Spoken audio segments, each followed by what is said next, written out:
దేవుని నామానికి వందనాలు. డాక్టర్ థెరెసా పాల్ గారు రాసిన శాశ్వత సత్యము పుస్తకము నుండి మీరు వింటూ ఉన్నారు. యేసు తిరిగి వచ్చుచున్నాడు, సిద్ధంగా ఉండు. ఒకరోజు నీవు ఉదయమే నిద్ర నుండి మేల్కొనగానే భయమొందించే వార్తలు, వార్తాపత్రికల్లో, టీవీల్లో కోట్లాది మంది అదృశ్యం. భూలోకమంతా సంక్షోభంతో నిండిపోయింది. ప్రభుత్వం భయంతో అట్టుడిగిపోతుంది. ఎక్కడ చూచినా అయోమయ స్థితి, భయం. ప్రపంచవ్యాప్తంగా ప్రమాదాలు, వీధుల్లో, రోడ్లపై చెల్లాచెదురుగా ఉన్న మృతదేహాలు, ప్రాణాపాయంలో ఉన్నవారిని, గాయపరచబడిన వారిని ఆసుపత్రుల్లో చేర్చేందుకు చోటే లేదు.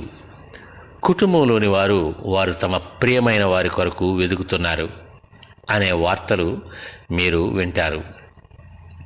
అవును, సంఘం ఎత్తబడిన వెంటనే, అనగా పరలోకానికి కొనిపోబడిన వెంటనే భూగ్రహంపై ఈ సంఘటనలన్నీ జరుగుతున్నాయి.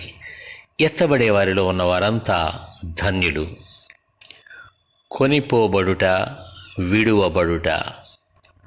సర్వశక్తుడైన దేవుడు లోకమంతటిని, అనగా కేవలం క్రైస్తవులనే కాక విశ్వమంతటా ఉన్న ప్రజలందరినీ 2 గుంపులుగా విభజించే రోజు వస్తుంది.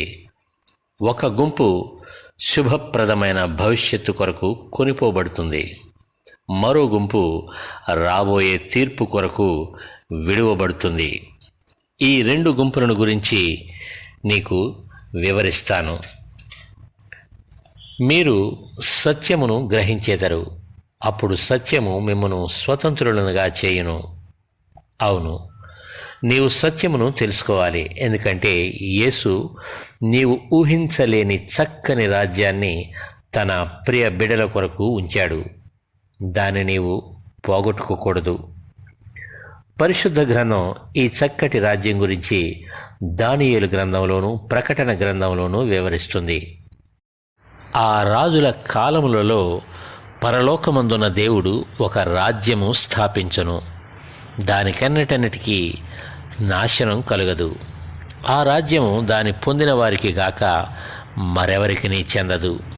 అది ముందు చెప్పిన రాజ్యములన్నిటినీ పగులగొట్టి నిర్మూలము చేయును గాని అది యుగ యుగముల వరకు నిలుచును. దానియేలు 2వ అధ్యాయం 44వ వచనం. 7వ దూత బోర ఊదినప్పుడు పరలోకంలో గొప్ప శబ్దములు పుట్టెను. ఆ శబ్దములు, ఈ లోకరాజ్యము మన ప్రభు రాజ్యమును, ఆయన క్రీస్తు రాజ్యమునాయను.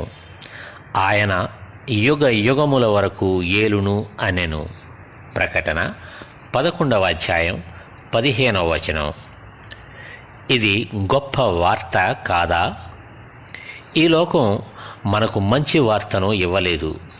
ప్రతిరోజు వార్తాపత్రికల్లో కానీ, టీవీల్లో కానీ మరణాలు, హత్యలు, దొంగతనాలు, బాంబు ప్రేలుడు, ఆత్మహత్యలు, ఉగ్రవాదం, భూకంపం, సునామీ, తుఫాను, కరోనా, ఇలా ఎన్నో వార్తలు చూస్తూ ఉంటాం. ఎందుకంటే ఇవి చెడ్డ రోజులు. అయితే బైబిలు నిండా మంచి వార్తలే. పరలోకం మనకు మంచి వార్తనిస్తుంది. యేసు పుట్టుక శుభవార్త.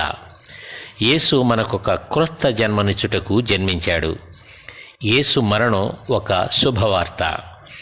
యేసు శిలువపై మరణించాడు, ఎందుకంటే మనం నిత్యము ఆయనతో జీవిస్తాం గనక. యేసుని పునరుద్ధానం ఒక శుభవార్త. ఎందుకంటే ఒకరోజు మనం కూడా లేపబడినట్లు యేసు మరణం నుండి లేచాడు. యేసు పరలోకానికి ఆరోహణమగుట ఒక శుభవార్త. ఎందుకంటే ఒకరోజు మనం కూడా పరలోకానికి ఆరోహణమగునట్లు యేసు పరలోకం వెళ్ళాడు.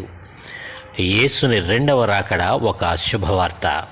ఎందుకంటే ఒకరోజు మన నిత్య గృహానికి మనలను తీసుకెళ్లేందుకు యేసు వస్తాడు.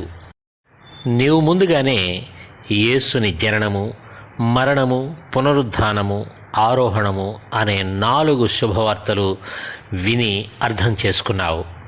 ఇప్పుడు ఆయన రెండవ రాకడ గురించి వినబోతూ ఉన్నావు.